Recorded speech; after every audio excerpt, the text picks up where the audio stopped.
My hair is growing. I have to have a little cut because I really love it nice and low. Hello, my darling Fumi Nation. How are you?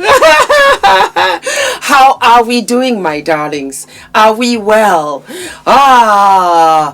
This episode is kind of sort of interesting because I have a sister-to-sister message behind it. We had the fabulous, the ever fabulous Mary J. Blige, of whom I live and love.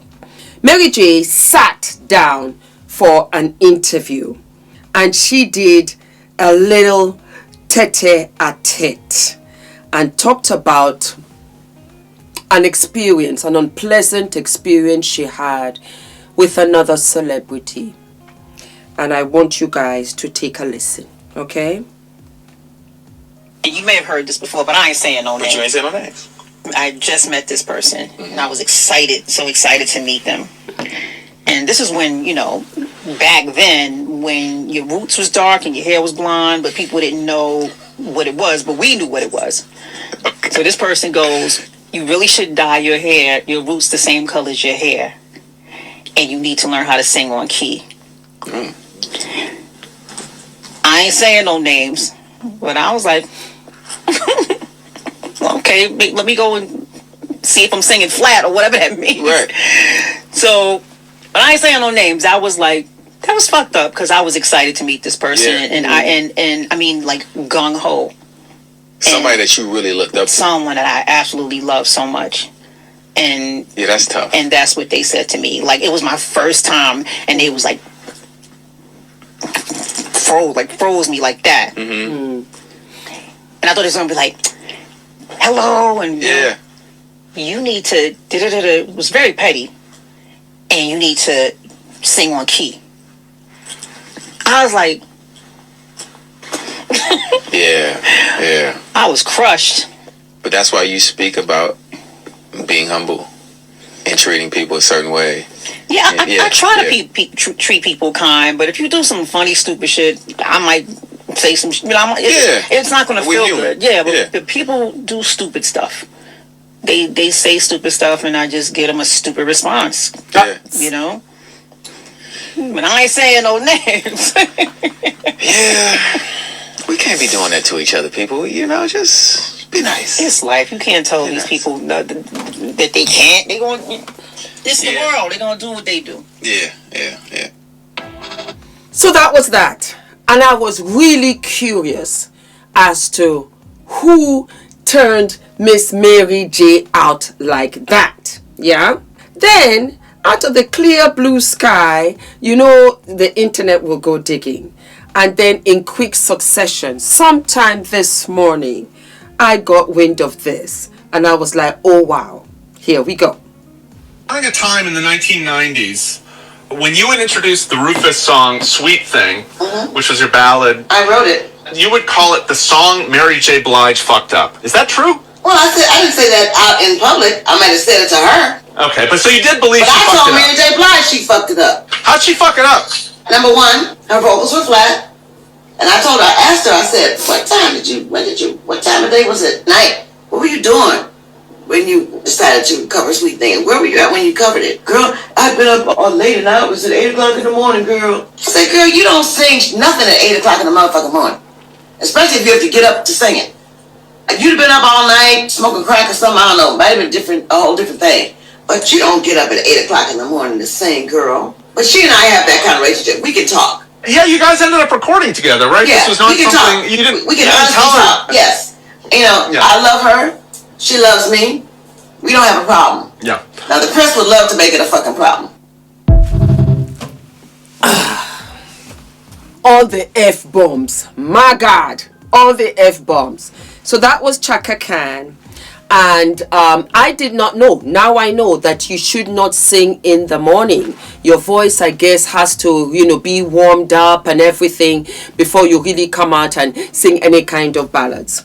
I wanted to tell you a story. Back in the day, when I first came to New York, Mary J and her first then boyfriend at that time, they were doing, from Jodie C, they were doing a music video, and I was one of the girls. I was one of the video vixens for that music video, and I got to meet Mary, and she was the sweetest person ever.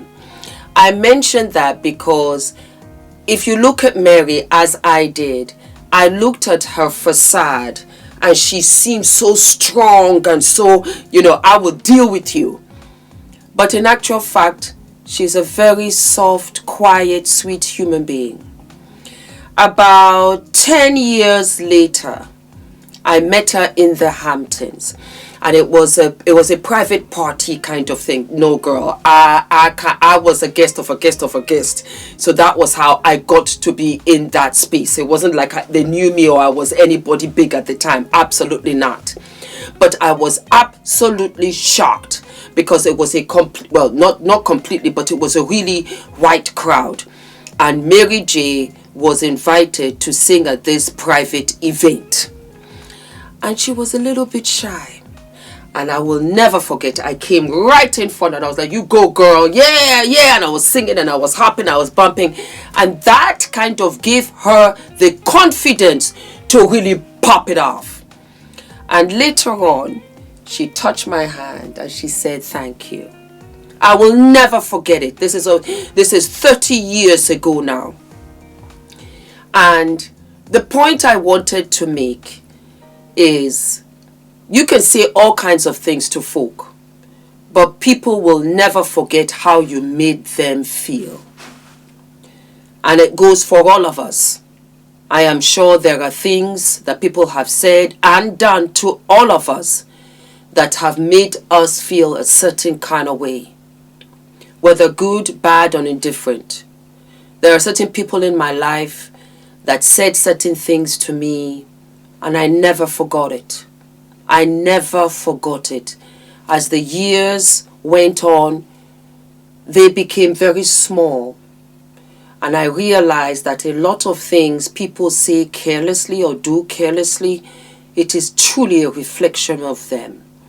And you should never hold on to it. That's the hardest part. Because we do, as human beings, we do hold on to it some way, somehow. And Mary held on. Maybe, allegedly, it was Chaka Khan who just came out there and just dribbled out these things into her. Here's the thing I want to tell Mary, of which you might not even see or understand. And I got that real quick. Chaka Khan saw you as an equal. She saw you as a peer. She might not have even thought that you looked up to her. Celebrities in the circle of celebrator don't think they're celebrities, or don't think that the new celebrities coming behind look up to them. They forget themselves, put the guard down. They're like, you know what, your hair, your this, it's gotta be right, girl. This song is gonna be right, And I am mindful of that anytime when I see Fumi Nation. And sometimes, my God, I'm rushing. I've missed the tube, I've missed the bus, I've missed taxis, I've gotten late because the Fumi Nation just jumped out of nowhere. And I say Fumi is part of the deal. And I stop and I talk with them and I laugh with them. And then I gently tell them, you know what, I gotta go. I really wish I could have stayed longer, but it was so nice to meet you. Mary is a sweet person, beautiful person. And I know that that really hurt her. Because, and I've said it many times before, don't really make a point of trying to meet your celebrity goddesses or gods. Don't. More often than not, you're disappointed because they're humans. They're human beings. And maybe Chaka Khan had a bad day that day. Maybe she wasn't feeling good that day. Maybe the song had to be done a certain way. She had her own challenges. She had her own problems. Remember, Diddy too was on the side threatening her because her daughter came out to say that Diddy said, I will deal with you. Oh, Chaka Khan. 20 years ago, the idea of cancel culture would have just sounded foolish. You know, I'm gonna tell somebody something you did to make everybody hate you. You know what I mean? But it's real. You know, daughter of legendary singer Chaka Khan, you know, she saw Diddy's apology and wasn't feeling it. She jumped in the comments and, you know, she told her story. Diddy been having things his way for a long time. And I'm sure he never thought there would be a day where somebody with less money, less power, and less respect than him would have a voice loud enough to actually hurt him. But that's what's going on right now. She was talking about a time where allegedly Diddy got in Chaka Khan's face and was screaming. And when her brother, Chaka Khan's son, tried to intervene to defend his mother, allegedly Diddy's security guards put a beating on him. Now, if that's true, that's a crazy situation. Can you believe it? And this was really in the 90s, early 2000s. And because I've been in that world, I have seen a lot of celebrities. And I'm like, oh wow. Oh wow. This right here, they're going through a lot. They're going through it, and they are unhinged a lot of the time. A lot of the time, they are really, truly unhinged.